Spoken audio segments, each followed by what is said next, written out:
अस्सलामु अलैकुम वरहमतुल्लाहि वबरकातुह। नहमदुहु व नुसल्ली अला रसूलिहिल करीम अम्मा बाद फ़अऊज़ु बिल्लाहि मिनश शैतानिर रजीम वमा अमवालुकुम वला औलादुकुम बिल्लती तुक़र्रिबुकुम इंदना ज़ुल्फ़ा इल्ला मन आमना व अमिला सालिहा फ़उलाइका लहुम जज़ाउ ज़िअफ़ि बिमा अमिलू व हुम फ़िल गुरुफ़ाति आमिनून। समस्त प्रशंसा समस्त गुणगान महान रब्बुल आलमीनेर जन्य যিনি আমাদেরকে এই বৃহস্পতিবারের তাফসিরের দার্সে উপস্থিত হওয়ার তৌফিক দান করেছেন। আলহামদুলিল্লাহ। দুরুদ ও সালাম বর্ষিত হোক মানবতার মুক্তির দূত মুহাম্মদ সাল্লাল্লাহু আলাইহি ওয়াসাল্লামের উপর। সম্মানিত উপস্থিতি, আজ ইনশাআল্লাহ আমরা সূরা সাবার 37 নম্বর আয়াত থেকে নিয়ে 54 নম্বর আয়াত পর্যন্ত তথা সূরা সাবার শেষ আয়াত পর্যন্ত ইনশাআল্লাহ আলোচনা করব। তো মহান রব্বুল আলামিন প্রথম আয়াতে বলেন, ওয়ামা আমওয়ালুকুম ওয়ালা আওলাদুকুম বিল্লাতি তুকাররিবুকুম ইনদানা যুলফা। তোমরা তোমাদের যে সকল সম্পদ এবং তোমাদের যে সন্তানাদি আছে তাদেরকে যে তোমরা মনে করো যে তারা আমার নিকটবর্তী করবে, বিষয়টা এমন নয়। ইল্লা মান আমানা ওয়া আমিলা সালিহা, তবে যারা ঈমান আনয়ন করে সতামল করে তারা ব্যতীত। অর্থাৎ যে সকল সন্তানরা ঈমান আনয়ন করবে সতামল করবে তারা তোমাদেরকে আমার নিকটবর্তী করবে।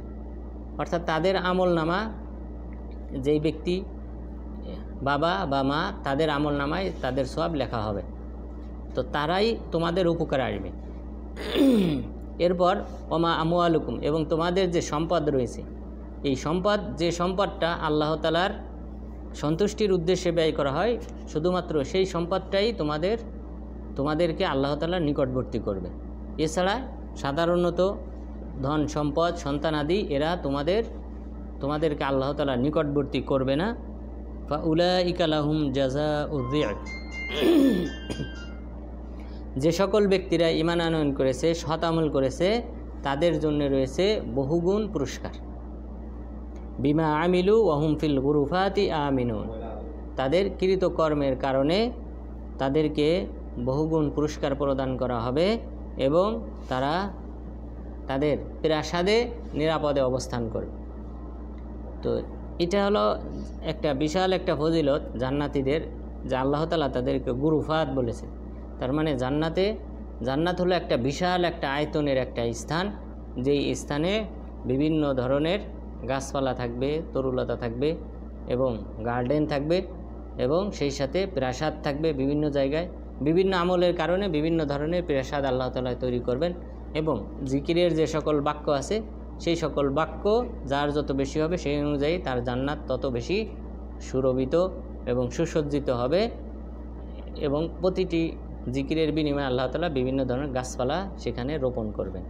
তো এইভাবে আল্লাহ তাআলা বললেন ফিল গুরুফাতি আমিনুন, জান্নাতে যে তাদের আলাদা আলাদা প্রাসাদ থাকবে, বিভিন্ন ধরনের প্রাসাদ, সেই প্রাসাদে তারা নিরাপদে অবস্থান করবে। এখানে যে গুরুফাত বলা হয়েছে এটা হলো মানে সুউচ্চ প্রাসাদ। তো রাসূল সাল্লাল্লাহু আলাইহি ওয়াসাল্লাম বলেছেন যে অনেক প্রাসাদ থাকবে, যেই প্রাসাদের অধিবাসীদেরকে দিকে তাকাবে অন্যান্য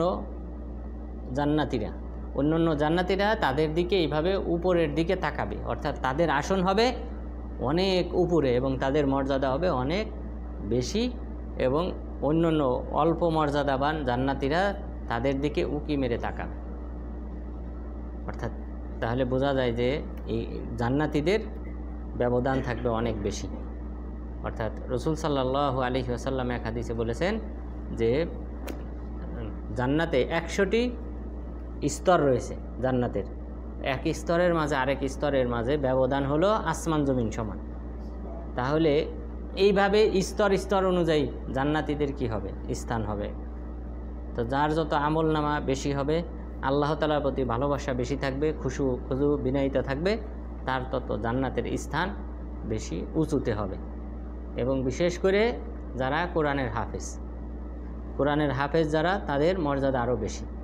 আল্লাহ তাআলা কিয়ামত দিবসে তাদেরকে বলবেন, ইকরা ওয়ারতাকি কামা কুনতা তুরাত্তিল ফিদ দুনিয়া ফা ইন্না আখিরা মানজিলাতিন ইনদাক ফি আখিরি আয়াতিন তাকরাউহা, যে তুমি কোরআন পাঠ করো এবং তোমার মর্যাদা বৃদ্ধি করতে থাকো। আর জেনে রেখো সর্বশেষ আয়াত যেটা পাঠ করবে সেটাই হবে তোমার সর্বশেষ উঁচু স্থান। তাহলে যদি কেউ ৬,২৩৬টা আয়াত পাঠ করে তাহলে তার মর্যাদা কত উপরে হবে? ৬,২৩৬টি স্তর উপরে হবে তার মর্যাদা। আর যে যত কম আয়াত পাঠ করতে পারবে তার তত মর্যাদা আরও কম হবে। এই কারণে আমাদের কোরআনের প্রতি বেশি গুরুত্ব আরোপ করা দরকার এবং কোরআন হিফজের প্রতি গুরুত্ব দেওয়া দরকার। কোরআন যদি হিফজ করে এটার মর্যাদা আলাদা, অর্থাৎ কোরআন যদি বুঝে পাঠ করে এটার মর্যাদা আলাদা। কোরআন শুধুমাত্র যদি হিফজ করে, অর্থ যদি নাও বোঝে, তাহলেও তার এই মর্যাদা। সে যদি কিয়ামত দিবসে কোরআনটা পাঠ করে মুখস্থ পাঠ করে শোনাইতে পারে তাহলে আল্লাহ তাআলা তাকে এই মর্যাদা দেবে। সুতরাং আপনারা কিছুদিন আগে একজন বক্তার আলোচনা হয়তো শুনেছেন যে এইসব হলো, সে যদিও বলছে আমি 3 বছর গবেষণা করে এই ফতোয়া দিলাম যে কাফের, হাফেজরা কাফের, জাহান্নামী ইত্যাদি কথা।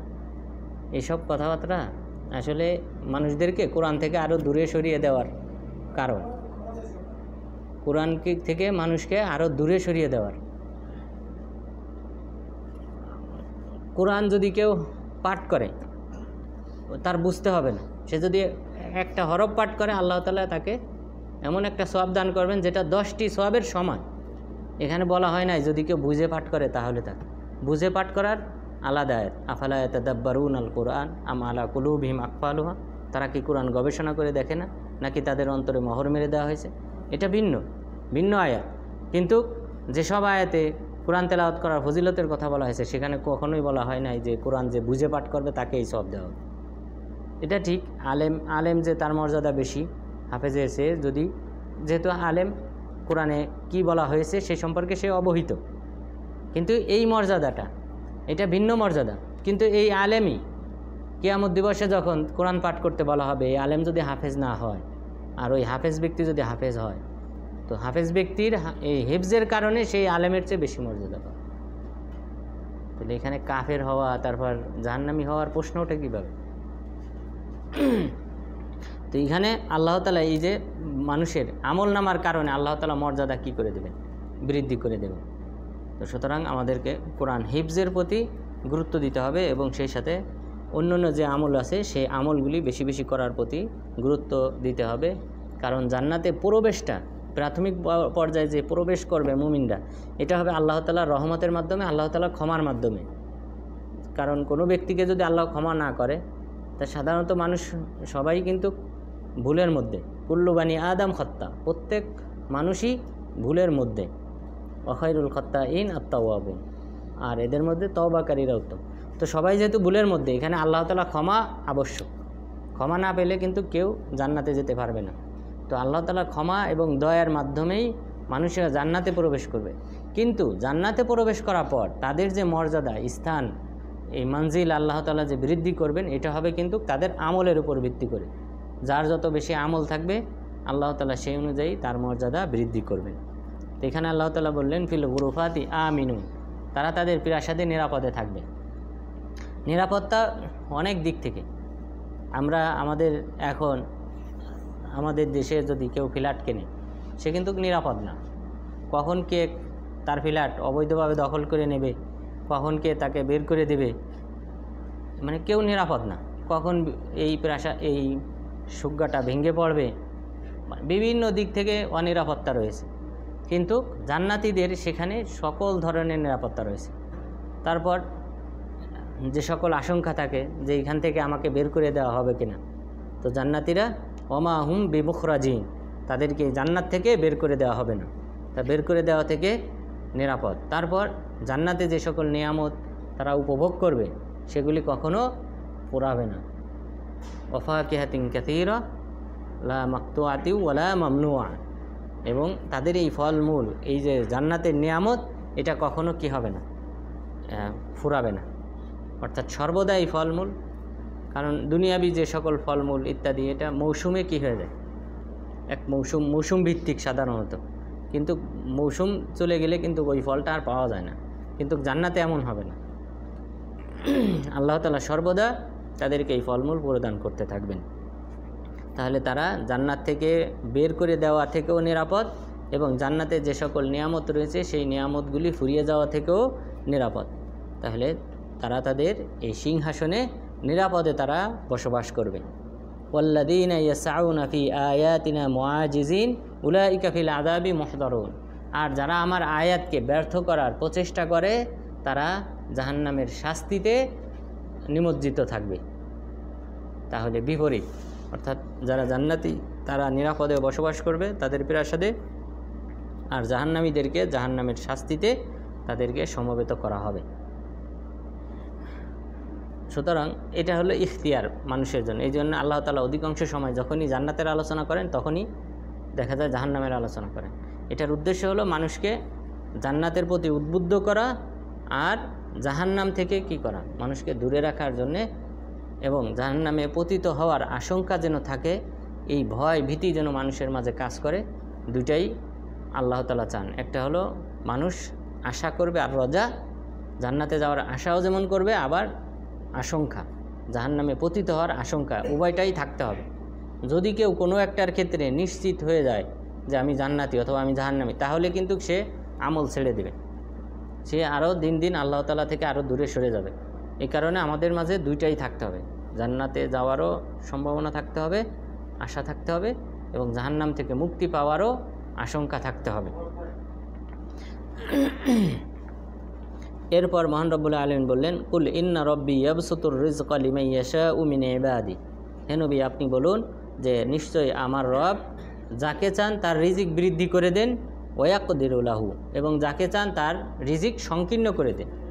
এটা পৃথিবীতে আল্লাহ তাআলার চিরাচরিত নিয়ম যে আল্লাহ তাআলা যাকে চান, যদিও আপনার সহপাঠী আপনারা একসাথেই বিদেশে এসেছেন, কিন্তু দেখবেন ইনকামের ক্ষেত্রে তারতম্য রয়েছে, কেউ অনেক বেশি ইনকাম করে, কেউ অনেক কম করে। তো এইভাবে এটা হলো আল্লাহ তাআলার সিস্টেম, দুনিয়াবি সিস্টেম। এইভাবে যদি না হইতো তাহলে কিন্তু দুনিয়া চলতো না। আপনারা রাশিয়াতে দেখেছেন যে লেনিন, তারা কিন্তু যে সাম্রাজ্য চেয়েছিল যে সবাই সমান, সমান অধিকার, প্রত্যেক নাগরিকের সমান অধিকার, তারা কিন্তু এই রাষ্ট্রটা টিকিয়ে রাখতে পারেনি। এটা সম্ভব না। মানে সবাই সমান হবে, তাহলে কে কার কথা মানবে, কে কার কমান্ড মানবে? কেউ কারো কমান্ড না মানলে তাহলে তো আরও বিশৃঙ্খলা আরও বেশি হবে সমাজে। তো আল্লাহ তাআলার সৃষ্টি নিয়মই এটা, যে আল্লাহ তাআলা এইভাবে কাউকে কারো অধীনস্থ করেছেন টাকা পয়সা ইত্যাদি কম দেওয়ার মাধ্যমে, যেন সে তার চেয়ে যে অর্থশালী তার যেন আনুগত্য করে, এবং তার যে সকল কাজ আছে সেই কাজগুলিও যেন সম্পন্ন হয়। কারণ তার কাজ হয়তো সে সময় দিতে পারে না, কিন্তু এই কাজগুলো কে করবে? কিন্তু সবাই যদি সমান হইতো, যে না সবাই সমান পর্যায়ে, তাহলে এই তাদের কাজগুলা কে সম্পন্ন করত? সম্পন্ন করার লোক থাকতো না, এই কারণে পৃথিবী চলতো না।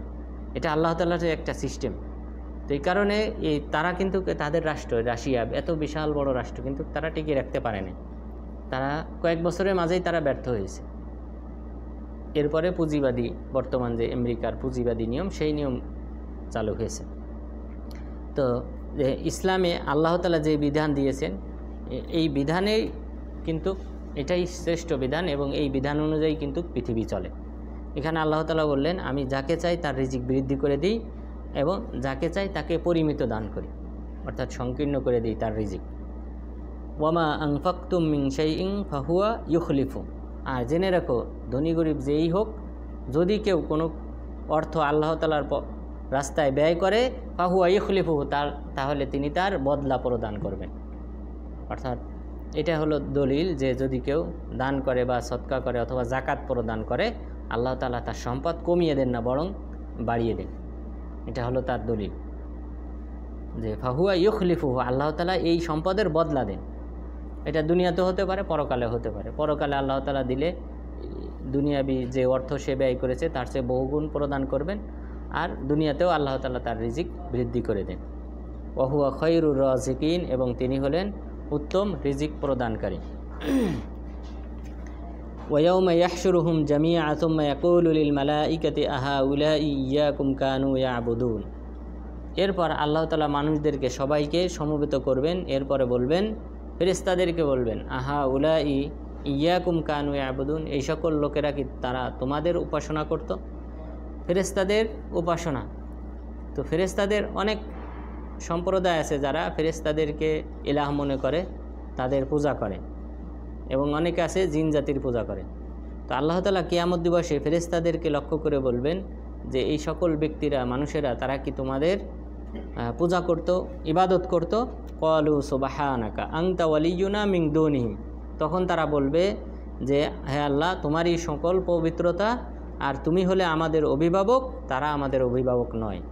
অর্থাৎ তাদের সাথে তুমি হলে আমাদের বন্ধু এবং তারা আমাদের বন্ধু নয়, অর্থাৎ তাদের সাথে আমাদের কোনো সম্পর্ক নেই। মক্কার কুরাইশরা, তাদের আকীদা ছিল ফেরেশতারা হলো বানাতুল্লাহ, আল্লাহ তাআলার মেয়ে। আর তাহলে স্ত্রী কারা? মক্কার কুরাইশদের আকীদা কী ছিল? জিনদের মধ্যে সর্দারিনী যে সকল নারী আছে তারা। তাহলে এই আকীদা ছিল মক্কার কুরাইশদের। তখন আল্লাহ তাআলা কিয়ামত দিবসে ফেরেশতাদেরকে বলবেন যে এই সকল ব্যক্তিরা, তারা কি তোমাদের উপাসনা করত? তারা বলবে যে না, হে আল্লাহ, তুমি হলে আমাদের অভিভাবক, তারা আমাদের অভিভাবক নয়। বাল কানু ইয়াবুদুন আল জিন, বরং তারা উপাসনা করত জিন জাতির। এটা যদি আপনারা ভালোভাবে লক্ষ্য করেন যে আসলে অধিকাংশ মানুষই কিন্তু এই শয়তানদের দ্বারা প্রভাবিত।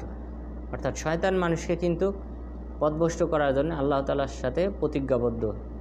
সে প্রতিজ্ঞা করেছিল, লা আকুদান্না লাহুম সিরাতাকাল মুস্তাকিম, আপনার যে সরল সঠিক পথ আছে সেখানে আমি বসে থাকব। সুম্মা লাআতিয়ান্নাহুম মিন বাইনি আইদিহিম ওয়া মিন খালফিহিম ওয়া আন আইমানিহিম ওয়া আন শামাইলিহিম ওয়া লা তাজিদু আকসারাহুম শাকিরিন, আমি তাদের সামনে থেকে, পিছন থেকে, ডান দিক থেকে, বাম দিক থেকে এসে আমি তাদেরকে পথভ্রষ্ট করব। আর আপনি তাদের অধিকাংশকেই পথভ্রষ্ট হিসেবে পাবেন, আপনার শুকরিয়া আদায়কারী হিসেবে পাবেন না। তো এই শয়তান মানুষদেরকে বিভিন্নভাবে পথভ্রষ্ট করে, এবং আমরা সবাই জানি প্রত্যেকের সাথে একজন করে শয়তান জিন আছে, এবং সে মানুষের অন্তরে কুমন্ত্রণা প্রদান করে, খারাপ কাজে উদ্বুদ্ধ করে। তো এই শয়তানকে যদি কেউ কন্ট্রোল করতে পারে, নিয়ন্ত্রণ করতে পারে, তাহলে তার পাপের সংখ্যা কমে যায়। রাসূল সাল্লাল্লাহু আলাইহি ওয়াসাল্লাম বলেছেন, যদি কেউ বিসমিল্লাহ বলে না খায়, তাহলে এই শয়তানটা যে ব্যক্তির সাথে আছে সে তার সাথে খায়। এইভাবে খেতে খেতে একসময় পাহাড় সমান হয়। অর্থাৎ পাহাড় সমান হয় মানে শক্তিশালী হয়, এবং সে এই মানুষটাকে আল্লাহ তাআলার পথ থেকে পথভ্রষ্ট করে, আরও দূরে সরিয়ে নেয়। আর যখন সে আল্লাহ তাআলার জিকির বিসমিল্লাহ বলে খাবার খায়, তখন শয়তান তার সাথে খেতে পারে না। একসময় মিসলা যুবাব, মাছির মতো এমন দুর্বল হয়ে যায়, তখন সে আর প্ররোচনা দিতে পারে না মানুষের অন্তরে। তাহলে এইভাবে মানুষ এই জিন জাতির কী করে? উপাসনা করে। এছাড়াও অনেক জাতি আছে, অনেক মানুষ আছে যারা জিনদের নামে পশু কুরবানি করে। বিশেষ করে চীনের কনফুসিয়াস যে জাতি আছে, কনফুসিয়াস, তারা এই জিন জাতির কী করে? উপাসনা করে, পূজা করে। তো ফেরেশতাগণ বলবেন যে হে আল্লাহ, বরং তারা জিন জাতির উপাসনা করত। আকসারুহুম বিহিম মুমিনুন, এবং তাদের অধিকাংশই এদের প্রতি বিশ্বাস স্থাপন করত। বরং ইউরোপে একটা দল তৈরি হয়েছে, শাইতানিয়া, শয়তানের অনুসারী। তো শয়তানের অনুসারী উব্বাদুশ শাইতান, এই নামে একটা দল তৈরি হয়েছে। তারা শয়তানেরই উপাসনা করে, পূজা করে। এই শয়তানের সাথে যোগাযোগ, এটা তারা সাধারণত করে এই যে সকল গণক ঠাকুর আছে, এরা প্রত্যেকেই আল্লাহ তাআলার নাফরমানি এবং কুফরিকারী। প্রত্যেকের সাথেই শয়তান জিন আছে। আর শয়তান জিন তখনই তার কথা শুনে যখন সে আল্লাহ তাআলার সাথে কুফরি করে। মসজিদে নববীর আমাদের যে শায়েখ আছেন আব্দুল মুহসিন আল আব্বাদ, শেখ আব্দুল মুহসিন আল আব্বাদ, ওনার ছেলে আব্দুর রাজ্জাক বিন আব্দুল মুহসিন আল আব্বাদ। তো ওনাকে একজনে প্রশ্ন করেছিল, একটা ঘটনা উল্লেখ করলো যে জিন জাতি যে কীভাবে মানুষকে পথভ্রষ্ট করে এবং কিভাবে মানুষ যে শয়তানের উপাসনা করে, ইবাদত করে, তার একটা নমুনা হিসেবে উল্লেখ করেছিলেন যে একজন মুমিন ব্যক্তি 5 ওয়াক্ত সালাত আদায় করে, আর তার প্রতিবেশী ছিল, সে নামাজ আদায় করতে ওইভাবে দেখে না, মসজিদে যেতে দেখে না, কিন্তু সে খুব সুন্দরভাবে দুনিয়াবী জীবনে খুব সুন্দরভাবে চলাফেরা করে, আর্থিক কোনো সংকট নেই। তখন এই নামাজি ব্যক্তি, তার সবসময় অভাব অনটন, তো সে তখন তাকে বলল যে আপনাকে তো এমনি ওরকম কোনো কাজও করতে দেখি না, কিন্তু আপনার তো আর্থিক অবস্থা ভালো, তো এটার পিছনে মূল কারণ কি, আমাকে যদি একটু পরামর্শ দিতে। তখন সে বলল, ঠিক আছে তোমাকে পরামর্শ দেবো, কিন্তু মানতে হবে, আমি যা বলবো আমার কথা অনুযায়ী চলতে হবে। তখন বলছে ঠিক আছে। তখন বলল যে সন্ধ্যার সময়, যখন সন্ধ্যা হয়, সন্ধ্যার সময় তোমাকে নদীর পাড়ে যেতে হবে, নদীর পাড়ে যেতে হবে, এবং কয়েকটা নাম শিক্ষা দিয়েছে যে এই নামগুলা বলে তোমাকে ডাকতে হবে। ডাকার পর তারা সাড়া দেবে, সাড়া দিলে তারা যা বলে তোমাকে তাই মানতে হবে। তখন সে বলছে ঠিক আছে মানব। সে তখন ওইভাবে অনুভব করে নাই যে এরা জিন শয়তান এরকম কিছু অনুভব করে নাই। তো বলছে ঠিক আছে আপনি যা বলেন তাই শুনবো। পরে গেছে, যাওয়ার পর ওই নামগুলি বলছে, নামগুলি বলার পর তারা সাড়া দিয়েছে, সাড়া দিয়ে পরে ওই শয়তান জিনরা আসছে। আসার পর তাকে বলছে যে তোমাকে নামাজ ছেড়ে দিতে হবে, তুমি নামাজ পড়তে পারবে না, এটা প্রথম শর্ত দিয়েছে। তো যখন এই কথা বলছে তখন সে বলছে যে না আমি নামাজ ছাড়তে পারবো না। তখন ও ওই কথা বলে চলে আসছে। আর এদিকে এই যে ব্যক্তি পাঠিয়েছে, ওই ব্যক্তির কাছে তো এই শয়তান জিনরা অলরেডি খবর পৌঁছে দিছে যে সে মানতে নারাজ, তা তুমি এমন ব্যক্তিকে আমাদের কাছে কেন পাঠাইছো, মানে ওদের শর্ত কড়া শর্ত যে এমন ব্যক্তিকে পাঠাবে না যে আমাদের কথা মানবে না।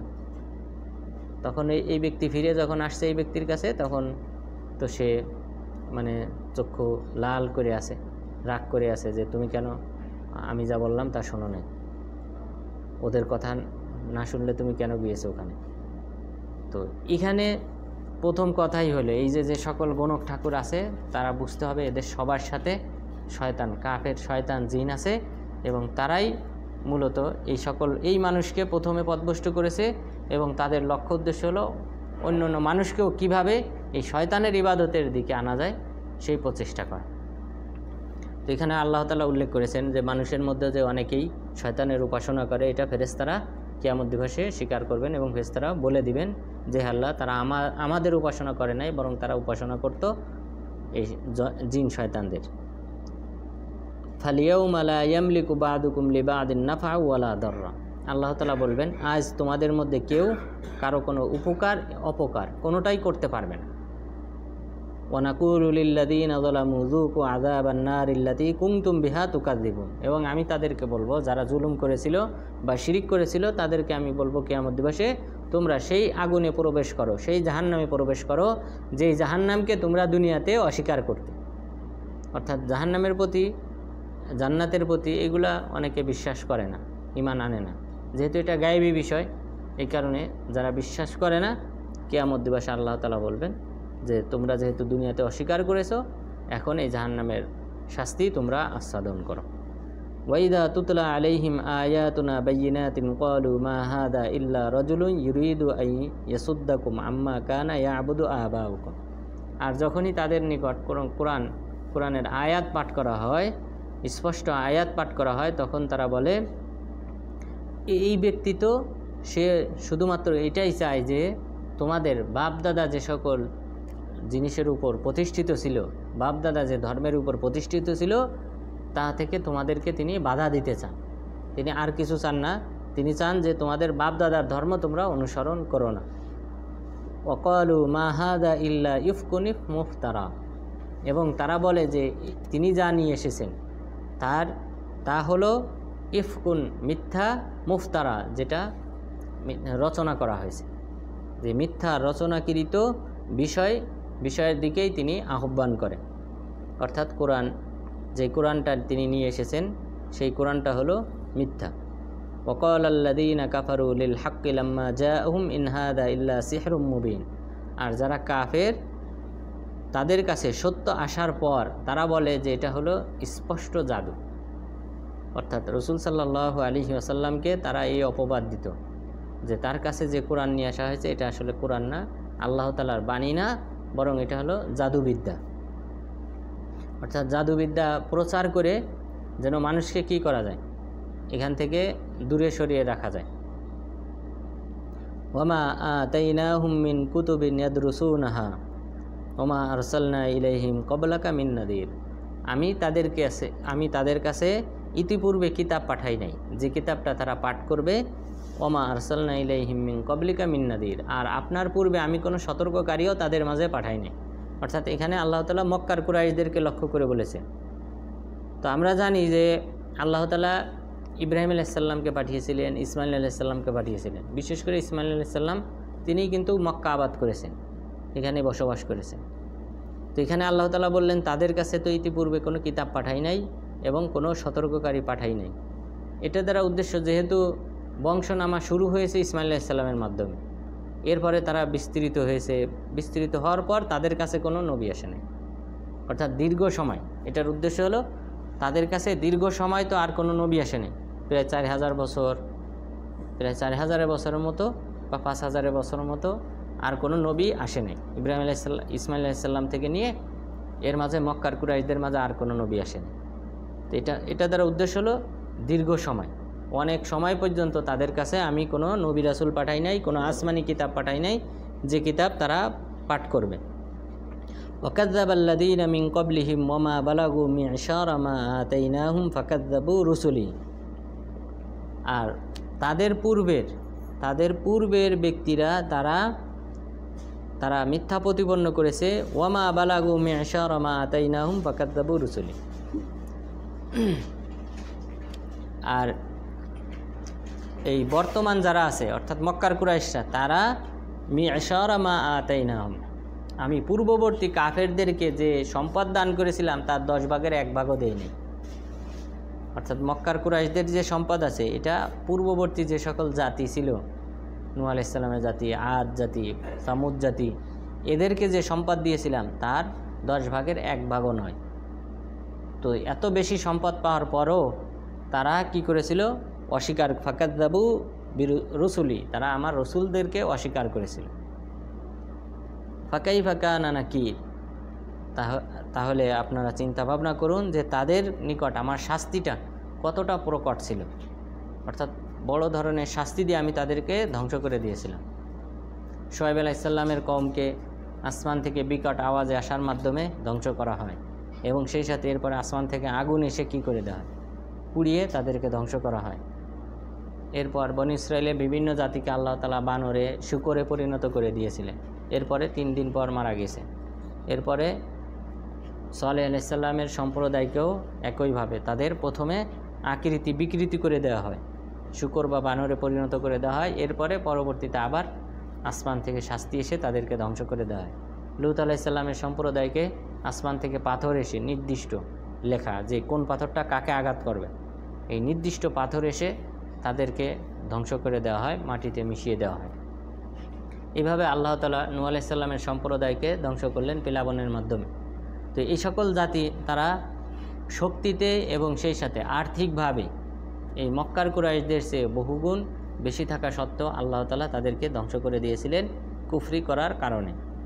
কুল ইন্নামা আইদুকুম বিওয়াহিদা, এখন আপনি বলেন যে আমি তোমাদেরকে একটাই উপদেশ দিতে চাই।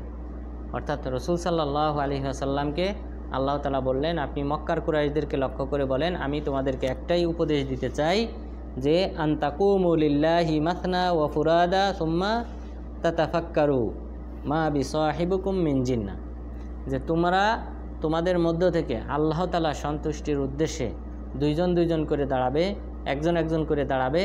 এরপর তারা চিন্তা ভাবনা করে বলবে যে মা বিসাহিবিকুম মিন জিন্নাহ। তারা যদি চিন্তা ভাবনা করে তাহলে তারা দেখবে যে তাদের যে সাথী আছে, অর্থাৎ মুহাম্মদ সাল্লাল্লাহু আলাইহি ওয়াসাল্লাম, তিনি কি নন? পাগল নন। অর্থাৎ তারা অপবাদ দিত যে তিনি হলেন পাগল, তিনি পাগল হয়ে গেছেন, এই কারণে আমাদের বাপদাদাদের ধর্ম ছেড়ে তাওহীদ, এক আল্লাহ তাআলার উপাসনার দিকে আহ্বান করতেছেন। তো আল্লাহ তাআলা বললেন যে তোমরা আল্লাহ তাআলার সন্তুষ্টির উদ্দেশ্যে দাঁড়াও, 2 জন করে, 3 জন করে, 1 জন করে দাঁড়িয়ে তোমরা ভালোভাবে চিন্তা ভাবনা করে দেখো, যে দেখবে যে তোমাদের এই সাথীর কোনো প্রকার পাগলামি নাই। অর্থাৎ তিনি পাগল না, বরং তিনি সুস্থ মস্তিষ্কের এবং তিনি আল্লাহ তাআলার পক্ষ থেকে ওহী প্রাপ্ত। ইন হুয়া ইল্লা নাযীরুল লাকুম বাইনা ইয়াদাই আযাবিন শাদীদ, তিনি তো হলেন কেবলমাত্র তোমাদের কাছে আসন্ন শাস্তি থেকে সতর্ককারী। অর্থাৎ তোমরা যদি এই শিরকের উপর অবস্থান করো তাহলে তোমাদের মৃত্যু হলেই তোমরা সবাই জাহান্নামী হবে, তোমাদের শাস্তি অবধারিত। এই অবধারিত শাস্তি থেকে তিনি তোমাদেরকে সতর্ক করতেছেন যে তোমরা মূর্তির পূজা ছেড়ে তাওহীদের ধর্মের দিকে আসো এবং শাস্তি থেকে নিজেদেরকে রক্ষা করো। কুল মা সাআলতুকুম মিন আজরিন ফাহুয়া লাকুম, আপনি বলেন যে আমি তো তোমাদের কাছে কোনো প্রতিদান চাই না, আমি যেই তাওহীদের বাণী প্রচার করি এর বিনিময় তোমাদের কাছে আমি চাই না। ইন আজরিয়া ইল্লা আলাল্লাহ, আমার যদি কোনো প্রতিদান থাকে সেটা আল্লাহ তাআলা আমাকে দান করবেন। ওহু আলা কুল্লি শাইইন শাহিদ, তিনি প্রতিটি বিষয়ে সাক্ষ্যদাতা। কুল ইন্না রব্বি ইয়াকযিফু বিল হাক্কি আল্লামুল গুয়ুব, আপনি বলেন যে আমার রব ইয়াকযিফু বিল হক, সত্যকে নিক্ষেপ করেন, সত্যের মাধ্যমে বাতিলকে কি করেন, দূরীভূত করেন। আল্লামুল গুয়ুব, এবং তিনি হলেন গায়েবী বিষয়ে জ্ঞাত অবহিত। সুতরাং গায়েবী বিষয়ে একমাত্র আল্লাহ তাআলা জানেন, অন্য কেউ গায়েবী বিষয়ে জানেন না। আর রাসূল সাল্লাল্লাহু আলাইহি ওয়াসাল্লামকে গায়েবী বিষয় যতটুক অবহিত করা হয়েছে ততটুক তিনি জানতেন, আর তিনি যেটুক অবহিত করেছেন উম্মতকে, আর সেই বিষয়গুলো আমরাও জানতে পেরেছি ভবিষ্যতে। তাহলে গায়েব মূলত প্রথমত আল্লাহ তাআলার কাছে, আল্লাহ তাআলা জিবরিল আলাইহিস সালামের মাধ্যমে নবীগণের কাছে পৌঁছে দেন। এইভাবে গায়েবী বিষয়টা অন্যদের কাছে আসে, কিন্তু মূলত গায়েবটা একমাত্র আল্লাহ তাআলা জানেন। কুল জা আল হাক্কু ওয়া মা ইউবদিউল বাতিলু ওয়া মা ইউঈদ, আপনি বলেন সত্য এসে গেছে, সত্য যেহেতু এসে গেছে, ওয়া মা ইউবদিউল বাতিল, তাহলে বাতিলটা নতুন করে আবার আসবে না। ওয়া মা ইউঈদ, বাতিল নতুন করে সৃষ্টি হবে না। ওয়া মা ইউঈদ, এবং পুনরাবৃত্তি হবে না, বাতিল আবার ফিরে আসবে না। অর্থাৎ সত্য যেহেতু যেখানে অবস্থান করেছে সেখানে বাতিল ভ্রান্ত জিনিসটা দূরীভূত হবে এবং এখানে আর পুনরায় প্রতিষ্ঠিত হতে পারবে না। উল ইন দলালতু ফা ইন্নামা আদিল্লু আলা নাফসি, আপনি বলেন যদি আমি পথভ্রষ্ট হই তাহলে তো এই পথভ্রষ্ট হওয়াটা, এর শাস্তিটা, পরিণামটা তো আমিই ভোগ করব। ওয়া ইন ইহতাদাইতু ফাবিমা ইউহা ইলাইয়া রব্বি, আর আমি যদি সত্য পথের উপর প্রতিষ্ঠিত থাকি তাহলে এর কারণ হলো যে আমার কাছে আমার রব ওহী পাঠিয়েছে। অর্থাৎ আমিও তো তোমাদের মতো কুরাইশদেরই অন্তর্ভুক্ত, তোমাদের গোত্রভুক্ত, তো আমি কেন হঠাৎ করে আমি তোমাদেরকে তাওহীদের দিকে আহ্বান করি? যদি আমি সত্যের উপর প্রতিষ্ঠিত থাকি তাহলে এটার কারণ হলো যে আল্লাহ তাআলা আমার কাছে ওহী পাঠিয়েছে, এই ওহীর কারণে আমি জানতে পেরেছি সত্য, এবং সেই দিকেই আমি তোমাদেরকে আহ্বান করি। ইন্নাহু সামিউন করিব, নিশ্চয়ই আল্লাহ তাআলা হলেন সর্বশ্রোতা এবং করিব, নিকটে আছেন। তো আল্লাহ তাআলা নিকটে আছেন বলতে আল্লাহ তাআলা সাত আসমানের উপর থেকে, সেখান থেকেই আমাদের কথা শোনেন এবং বান্দা কোনো বিপদে পড়লে সাহায্য সহযোগিতা করেন। তো এই দিক থেকে, এবং তিনি দেখেন, এই দিক থেকে তিনি আমাদের নিকটে আছেন, এবং অবস্থানের দিক থেকে তিনি সাত আসমানের উপরে আরশে আছেন। অন্যান্য যে সকল আয়াতে বলা হয়েছে যে ইন্নাল্লাহা মা'ানা, আল্লাহ তাআলা আমাদের সাথে আছেন, এই আয়াতগুলির অর্থ হলো যে আল্লাহ তাআলা সাত আসমানের উপরে আছেন, কিন্তু সাহায্য সহযোগিতা, দেখা এবং সেই সাথে শ্রবণ করার দিক থেকে আল্লাহ তাআলা সাথে আছেন, নিকটে আছেন। ওয়ালাউ তারা ইদ ফাজিউ ফালা ফাউতা ওয়া উখিদু মিন মাকানিন করিব, আর আপনি যদি দেখেন যখন তারা ভীতবিহ্বল হবে, অর্থাৎ কিয়ামত দিবসে কাফেররা সবাই শঙ্কিত অবস্থায় থাকবে, ফালা ফাউতা, তখন তাদের কিন্তু আর এখান থেকে মুক্তি পাওয়ার কোনো উপায় থাকবে না। ওয়া উখিদু মিন মাকানিন করিব, আর এই নিকটবর্তী স্থান থেকে তাদের সবাইকে পাকড়াও করা হবে, গ্রেপ্তার করা হবে, অর্থাৎ জাহান্নামে নিক্ষেপ করা হবে। ওয়া ক্বালু আমান্না বিহি ওয়া আন্না লাহুমুত তানাবুশু মিন মাকানিন বাঈদ, এবং তারা বলে যে আমান্না বিহি, আমরা তার প্রতি ঈমান আনয়ন করলাম, ওয়া আন্না লাহুমুত তানাবুশু মিন মাকানিন বাঈদ, যে আর তাদের মুক্তি পাওয়ার আর কোনো উপায় নেই। ওয়াকাদ কাফারু বিহি মিন ক্বাবলু, যেহেতু তারা ইতিপূর্বে কুফরি করেছে, সুতরাং আজ কিয়ামত দিবসে আজ তাদের আর মুক্তি পাওয়ার কোনো উপায় নেই। ওয়া ইয়াকযিফুনা বিল গায়বি মিন মাকানিন বাঈদ, আর তারা দুনিয়াতে থাকা অবস্থায় ইয়াকযিফুনা বিল গায়ব, গায়েবী বিষয়ে মন্তব্য করত, মিন মাকানিন বাঈদ, দূরবর্তী স্থান থেকে। অর্থাৎ পরকাল নাই, পরকাল অস্বীকার করত এবং আল্লাহ তাআলা পুনরায় জীবিত করবেন এগুলি তারা অস্বীকার করত, না জেনে এই গায়বী বিষয়ে তারা মন্তব্য করত। ওয়াহিলা বাইনাহুম ওয়া বাইনা মা ইশতাহুন কামা ফুইলা বিআশআইহিম মিন ক্বাবল। আর তাদের মাঝে এবং তারা যা কামনা করত তার মাঝে আড়াল সৃষ্টি করা হবে, কামা ফুইলা বিআশআইহিম মিন ক্বাবল, যেমন করা হয়েছিল তাদের মতো অনুরূপ দলের সাথে ইতিপূর্বে। ইন্নাহুম কানু ফি শাক্কিম মুরিব। আর নিশ্চয় তারা ছিল সন্দিহানে নিমজ্জিত, অর্থাৎ তারা বিভ্রান্তিতে লিপ্ত ছিল, সন্দেহ পোষণ করত যে আসলে পরকালীন জীবন আছে কিনা। এই কারণে তাদেরকে গ্রেপ্তার করা হবে, পাকড়াও করা হবে নিকটবর্তী স্থান থেকে, এবং তাদের মুক্তি পাওয়ার কোনো উপায় থাকবে না। তো এই সূরা সাবাতে তাহলে আল্লাহ তাআলা সাবা সম্প্রদায়ের ঘটনা উল্লেখ করেছেন, যে সাবাত অর্থাৎ বর্তমান যে ইয়ামান আছে, এই ইয়ামানের সনা যে রাজধানী আছে, এই সনাতে তাদের অবস্থান ছিল এবং এদের কাছে একসময় নবী ছিল। যখন তাদেরকে ধ্বংস করা হয়েছে এই সময় নবী ছিল, এটা উল্লেখ করা হয় নাই। তো তাদের কাছে নবী ছিলেন, নবী এসেছিলেন এবং তারা ইসলাম ধর্মের উপর প্রতিষ্ঠিত ছিল, আল্লাহ তাআলার নিয়ামতের উপর প্রতিষ্ঠিত ছিল। তাদের ডান পাশে এবং বাম পাশে দুটি বাগান ছিল, উদ্যান ছিল, মাঝখানে নদী ছিল এবং সেই নদী থেকে তারা চাষাবাদ করত পানির মাধ্যমে, সেচের মাধ্যমে, এবং সেখানে আল্লাহ তাআলা অফুরন্ত ফল মূল প্রদান করতেন। কিন্তু একসময় কালক্রমে তারা কুফরিতে লিপ্ত হয়, তখন আল্লাহ তাআলা তাদেরকে ধ্বংস করে দেন এবং তাদের এই দুটি উদ্যান, ডান পাশের এবং বাম পাশের উভয় উদ্যানকে আল্লাহ তাআলা পরিবর্তন করে দেন, কিছু ঝাউ গাছ, কিছু তিক্ত ফল এবং কিছু কুল বড়ই গাছের মাধ্যমে চেঞ্জ করে দেন, পরিবর্তন করে দেন। এই ঘটনা আল্লাহ তাআলা সূরা সাবাতে উল্লেখ করেছেন এবং বিশেষ করে পরকালীন বিষয় এবং আল্লাহ তাআলার যে নাম আছে, আসমাউল হোসনা, সিফাত, গুণাবলী রয়েছে, এই বিষয়গুলি সম্পর্কে আল্লাহ তাআলা এখানে আলোচনা করেছেন। তো আল্লাহ তাআলা যেন আমাদেরকে আল্লাহ তাআলা সম্পর্কে সম্যক ধারণা অর্জন করে এবং সেই সাথে পূর্ববর্তী যে সকল জাতিকে আল্লাহ তাআলা ধ্বংস করেছেন তাদের এই ধ্বংস করা থেকে শিক্ষা গ্রহণ করে অন্যায় অশ্লীল ফাহিশি কাজ পরিহার করে আল্লাহ তাআলার নিকটবর্তী বান্দা হওয়ার তৌফিক দান করেন। আমিন। ওয়া আখিরু দাওয়ানা আলহামদুলিল্লাহি রাব্বিল আলামিন।